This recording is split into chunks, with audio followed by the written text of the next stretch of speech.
የአንጀት ካንሰር እንዳይዘን ተገቢ የሚባለውን ጥንቃቄ ይኸውም የአመጋገብና የአኗኗር ጥንቃቄ አድርገን በተጨማሪም ምንም አይነት የዘር ተጋላጭነት ሳይኖረን ካንሰሩ ሊይዘን ይችላል። ከዚህ ቀጥሎ በምነግራችሁ አንድ የሕክምና ምክር በእርግጠኝነት የአንጀት ካንሰር እንዳይዘን መከላከል እንችላለን።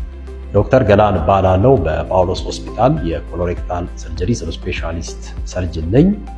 የአንጀት ካንሰር በእርግጠኝነት እንዳይዘን መከላከል የምንችለው ቅድመ ካንሰር የኮሎኖስኮፒ ምርመራ በማድረግ ነው።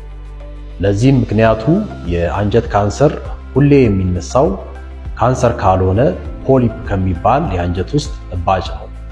ይህ ፖሊፕ የሚባለው እባጭ ወደ አንጀት ካንሰርነት ለመቀየር 10 ዓመት ይፈጅበታል።